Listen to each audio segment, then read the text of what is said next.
मिनश्शैतानिर्रजीम बिस्मिल्लाहिर्रहमानिर्रहीम। मैं अपने तमाम सब्सक्राइबर को और नॉन सब्सक्राइबर को अपने चैनल व्यू विद रुमान में वेलकम करता हूं, और जिन्होंने अभी तक मेरे चैनल को सब्सक्राइब नहीं किया तो वो सब्सक्राइब कर दें, लाइक कर दें, शेयर कर दें और कमेंट कर दें।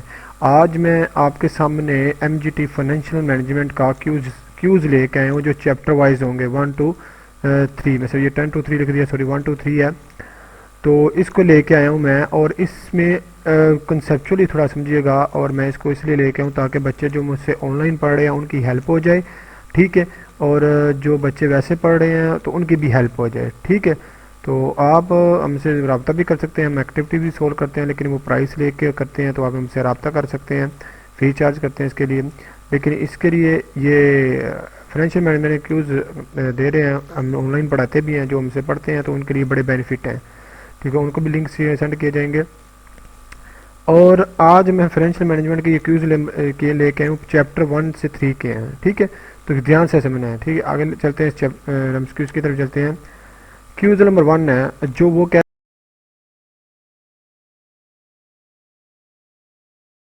है कि एक मिनट है जी, मैं ना चले जी। कहना विच of the following statement is true, मतलब इस स्टेटमेंट से कौन कौन सी स्टेटमेंट ट्रू है। कहना financial manage sense of the managerial sense, मतलब पूरी डेफिनेशन ये नहीं बनती, ठीक है। वो मैनेजरियल सेंस तो है, manager meaning of the financial resource तो करती है, लेकिन इसकी ये पूरी डेफिनेशन ही मुकम्मल हो रही है, ठीक है, कि आप फाइनेंशियल रिसोर्स का करती क्या है, ठीक है।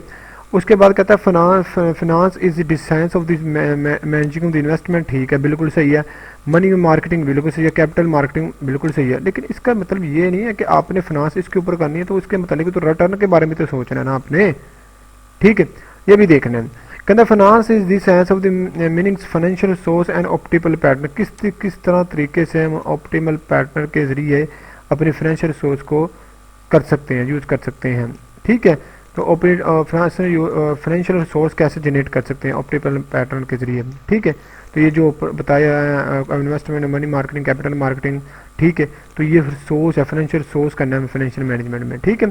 Finance is science of the intangible, intangible तो आते नहीं, सॉरी इनटेंजिबल तो बहुत ज़्यादा ऐसे नहीं जाता। ये फाइनेंस की बात करता है, रिसोर्स की बात करता है। कहता है capital budgeting is the term strictly related to investment. ये हमेशा मेरी बात याद रखिएगा, कैपिटल जो बजटिंग होता है ना वो फिक्स एसेट के ऊपर होता है, ये बाज़ीन में रखिएगा। कैपिटल जो बजटिंग होता है वो फिक्स एसेट के ऊपर होता है। और मैं सबसे पहले यही कहूँगा कि जिसकी अगर रेजोल्यूशन कम है तो वो HD रेजोल्यूशन में देखें 7.7 से 480 से अब देखे या 480 तक देखे, उसकी अच्छा नज़र आ जाएगा, नज़र नहीं आ रहा तो। कैपिटल बजटिंग जो होता है वो फिक्स एसेट की बजटिंग के फिक्स एसेट के ऊपर करता है, क्योंकि कैपिटल बजट लॉन्ग टर्म होता है, ठीक है। तो ये फिक्स एसेट के ऊपर ही कैपिटल बजट लगाते हैं। किस तरह लगाते हैं, कैसे लगाना है, ठीक है। कैपिटल बजट इसके समझ में होता है। टेंजिबल एसेट के तो ठीक है, टेंजिबल एसेट के होते हैं, प्लांट पे फिक्स एसेट में आ जाते हैं, इनटेंजिबल भी आपके आ जाते हैं, फिक्स एसेट में कभी कभी आ जाते हैं, करंट एसेट नहीं आते हैं। करंट एसेट तो भाई वो करंट रेशो में आ जाते हैं, क्विक रेशो में आ जाते हैं, ठीक है। तो आपके फिक्स एसेट के ऊपर आते हैं। टेंजिबल तो टेंजिबल की क्राइटेरिया में ये नहीं कह सकते, फिक्स एसेट में दोनों चीज़ें आ सकती हैं, ठीक है। तो ये ध्यान में रखिएगा, ये फिक्स एसेट को ही देखता है। आगे देखिएगा easy transferability of the ownership stake is the characteristic of, मतलब जो अपनी इजी ओनरशिप को बेच सकता है इजीली, तो वो कौन सा है, कॉर्पोरेशन। ज़ाहिर बात कॉर्पोरेशन आप अपने शेयर खरीदे हैं, ठीक है, तो उस शेयर को आप बेच भी सकते हैं, ट्रांस ओनरशिप कर सकते हैं। पार्टनरशिप में नहीं होता, पार्टनरशिप में नहीं होता, बड़ी मुश्किल होता है ये, इसका ये नहीं कर सकता ओनरशिप तब्दील में से सोल प्रोप्राइटरशिप भी नहीं कर सकता। एक अल्लाह बंदा कारोबार कर रहा है, उसे कहो कि भाई मेरी ओनरशिप ले लो कोई बंदे को, नहीं ऐसे नहीं भाई करेगा ये, ठीक है। तो ये इसमें करेगा कॉर्पोरेशन, कंपनीज में भी आ सकता है, ये कंपनी भी आ सकती है, ठीक है। समझ लगी मेरी बात की। आगे देखिएगा विच of the following factor affect of the internal business environment. कहता है वो वाला फैक्टर बताया जो इंटरनल बिजनेस के ऊपर अफेक्ट करता है, ठीक है। अब देखियो कस्टमर आपका एक्सटर्नर है, क्योंकि कस्टमर ने तो चीज़ें आपकी खरीदनी है ना, ये भी एक्सटर्नर है। सप्लायर भी आपका एक्सटर्नर है और आपका कंपेटिटर भी एक्सटर्नर है। तो आपके जो ऑपरेशनल होते हैं ना, ऑपरेशनल लेवल होते हैं जो आपके कंपनी को मैनेज करते हैं, आपकी इंटरनल बिजनेस के इन्वायरमेंट को मैनेज करते हैं ना, तो वो ऑपरेशनल लेवल होते हैं। तो operational level is the best option. तो करेक्ट आंसर आगे लिखे भी हुए हैं, ठीक है। आगे देखिएगा, विच of the following acknowledge the objective of the financial management. जो सबसे objective of the financial management क्या होता है, मैंने आपको पहले भी, अगर जो बच्चे ऑनलाइन मुझसे पढ़ रहे हैं तो उसको मैंने बताया कि फाइनेंशियल मैनेजमेंट का मकसद जो होता है वो ये होता है कि maximisation of the share holder wealth को इंक्रीज करता है, ठीक है। तो ये आपका आंसर होगा। लेकिन ये देखिएगा, अगर आपकी ये बात आती है profit maximisation of the individually whole society and particular groups, मतलब ये आपका इकोनॉमिक्स करती है, ठीक। इकोनॉमिक्स इसको देखती है, ठीक। इकोनॉमिक्स ऑब्जेक्टिव है ये, ठीक है। उसमें collection of the accurate systematic timely financial data और फाइनेंशियल स्टेटमेंट प्रेजेंटेशन, ये फाइनेंशियल अकाउंटिंग फाइनेंशियल रिपोर्टिंग में की तरह आ जाता है। फाइनेंशियल रिपोर्टिंग का काम होता है ये कि सिस्टमेटिक के जरिए timely financial data financial statement presentation करना, ठीक है। तो ये फाइनेंशियल स्टेटमेंट कहता है। ऑल अबव ऑप्शन ही लगा देना आपने, तो ध्यान से देखना कि ऑल अबव ऑप्शन बनते भी है कि नहीं बनते, ठीक है। आगे चलते हैं, 7वां एमसीक्यू है, which of the following calculate the add up the discounting future cash flow. अगर आपके कैलकुलेट करने उसमें add up the discounting future cash flow क्या करोगे, इंजिस्टिक value, fair value, fundamental value में से इंजिस्टिंग वैल्यू को भी फेयर वैल्यू कहते हैं, फेयर वैल्यू को फंडामेंटल वैल्यू कहते हैं। तो ये ऑल अबव होंगे जो डिस्काउंटिंग फैक्टर में। डिस्काउंटिंग फैक्टर कैश फ्लो में हमेशा फेयर वैल्यू ली जाती है, हमेशा मेरी बात ध्यान में रखिएगा, मार्केट वैल्यू नहीं ली जाती, ठीक है। ये अगला एमसीक्यू आएगा मेरे ख्याल के मुताबिक। उसमें देखिएगा विच ऑफ द फॉलोइंग नॉट, ये देखें नॉट, ये इस पे ऊपर ध्यान रखना थोड़ा सा, ठीक है। तो ये कभी कभी अंधों की तरह निशानी लगा देना। By the adding of the discounting future cash flow, तो वो कौन से डिस्काउंटिंग फ्यूचर कैश फ्लो में नहीं है, तो ये तो तीनों आते थे, हमने पीछे पढ़े थे, ठीक है। लेकिन ये मार्केट वैल्यू नहीं आती कैलकुलेटेड एडिंग डिस्काउंटिंग के फ्यूचर कैश फ्लो में, ठीक है। तो इसको ध्यान से देखिएगा। आगे देखिएगा, select of the best presentation of the current asset given the equation. अब करंट एसेट कौन कौन से होते हैं, देखिए जी, करंट एसेट कैश भी होता है, ठीक है, मार्केट सिक्योरिटी बिल भी होती है, ये भी ठीक है, और रिसीवेबल होता है, ये भी ठीक है। अभी तक यही भी था, आगे भी देख लेते हैं। ये भी होता है, कैश भी होता है, मार्केट में सिक्योरिटी भी होता है, ये भी ठीक है, अकाउंट रिसीवेबल भी, ये भी सही है, प्रीपेड एक्सपेंस भी, ये भी सही है हमारा, ठीक है, ये भी सही है। अब देखो इसमें से बेस्ट चुनना है मैंने, ठीक है। कैश भी सही है और मार्केट सिक्योरिटी भी सही है, अकाउंट रिसीवेबल भी, प्री पेड ये भी सही है, और ये अकाउंट पेबल क्या होता है आपका,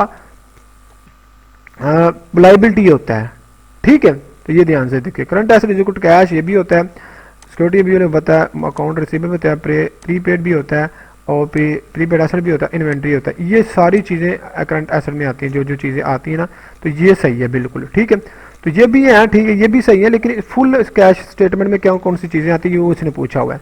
तो ये याद रख लीजिएगा कि कौन कौन सी फुल चीज़ में आते हैं, कैश आता है, मार्केट सिक्योरिटी आती है, अकाउंट रिसीवेबल आते हैं, प्रीपेड एसेट आते हैं, इन्वेंट्री आ जाती है, ठीक है। तो ये भी सही है, लेकिन इसमें फुल नहीं बताया हुआ करंट एसेट में, ये भी इसमें भी फुल नहीं बताया, इसमें बताया हुआ, ठीक है। तो आगे चलते हैं, select the best presentation of the working capital given the equation. Working capital, net working capital क्या होता है, current asset minus current liability होता है। तो ये current asset minus current liability है। फिक्स एसेट कभी भी नहीं होते, फिक्स एसेट करंट एसेट को हमेशा ये इसे करंट रेशियो भी कहते हैं, वर्किंग कैपिटल को, net working capital current ratio का formula current asset divide by current liability होता है, ठीक है।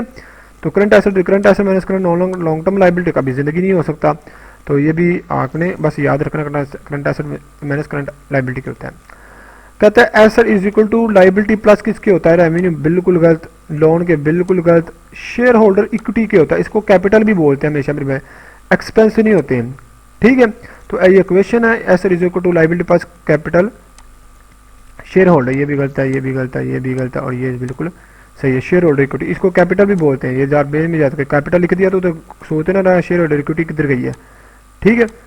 तो आगे देखिएगा, करंट लायबिलिटी में भी इंक्लूड कौन सी चीजें, करंट लायबिलिटी, जैसे करंट एसेट है, इसमें करंट लायबिलिटी पूछेगा, अकाउंट पेबल है, ठीक है, अक्रूड एक्सपेंस बिल्कुल ठीक है, कैश इन हैंड ये गलत है, एसेट आता है, ये एसेट है cash in hand, account payable बिल्कुल ठीक है, शॉर्ट टर्म लोन बिल्कुल ठीक है, अक्रूड एक्सपेंस बिल्कुल ठीक है, तीनों ही करंट लायबिलिटी में आ जाते हैं। करंट लायबिलिटी में देखिएगा, अकाउंट पेबल ठीक है बिल्कुल, शॉर्ट टर्म ठीक है, ये प्रीपेड एसेट होते हैं आपके, प्रीपेड एक्सपेंस एसेट होते हैं आपके, ये लायबिलिटी नहीं होती, गलत है, ठीक है।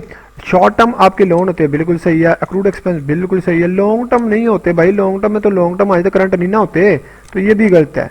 तो बिल्कुल आपका सवाल ये सही है बिल्कुल, ठीक है। तो इसको देखिएगा, आगे देखिएगा।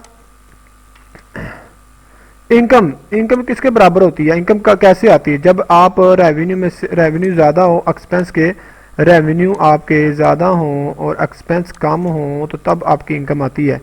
लेकिन ऐसे नहीं आ सकता कि एक्सपेंस माइनस इनकम आ जाते, रेवेन्यू प्लस इनकम, ऐसे नहीं होता। या रेवेन्यू प्लस कास्ट आ जाए, रेवेन्यू से माइनस एक्सपेंस निकालेंगे तो आपका इनकम आएगा। या प्रॉफिट भी पूछ सकता है, इसकी जगह प्रॉफिट निकालो, कैसे निकलता भाई? तो रेवेन्यू माइनस एक्सपेंस भी कर सकते हैं, ठीक है। तो प्रॉफिट या इनकम का पूछे तो बनाना नहीं है उधर, ठीक है। तो ये ध्यान में रखिएगा। आगे चलते हैं, लास्ट एमसीक्यूज है। एक मिनट है, जब मेरे ख्याल से रेशो वाला कोई रिजल्ट तो नहीं याद रहे, ठीक है। एक न्यूमेरिकल इसका भी आया था, चले ठीक है। रेशो, एक मिनट है जे, आपका रेशो वाला फार्मूला सही है।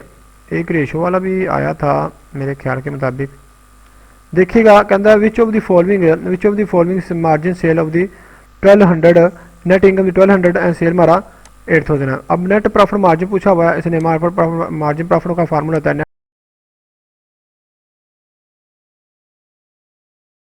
Net profit divided by sale, divided by sale. तो ये आपकी जो आती है, ये जो आपकी आती है नेट प्रॉफिट है, इसको net profit divide by sale, ये सेल से डिवाइड करता है, ये 0.15 आएगा। इसे मल्टीप्लाई 100 कर लोगे तो ये आपका 15% आ जाएगा। तो ये आपका करेक्ट आंसर है। तो ये आज का मेरे लेक्चर था, ये फाइनेंशियल मैनेजमेंट के क्यूज, ये ज़रूर देखिएगा, ज़रूर देखिएगा। आपको बड़े हेल्प होंगे जब आप यूज़ करोगे फाइनेंशियल मैनेजमेंट के। मैंने को आपको अच्छी अंडरस्टैंडिंग दी है। और अगर आपको कोई प्रॉब्लम होती है, मेरे व्हाट्सअप नंबर लिखा हुआ है मेरे पेज के ऊपर, चैनल के ऊपर, तो मुझसे रब्ता कर सकते हैं। हम ऑनलाइन भी पढ़ाते हैं, तो जिस बच्चों ने पढ़ना हो तो हम हमसे ऑनलाइन पढ़ सकते हैं। जिन्होंने एक्टिविटी सॉल्व करानी है तो वो भी कर सकते हैं, लेकिन वो प्राइस के ऊपर होंगे। थैंक यू सो मच, अल्लाह हाफिज़।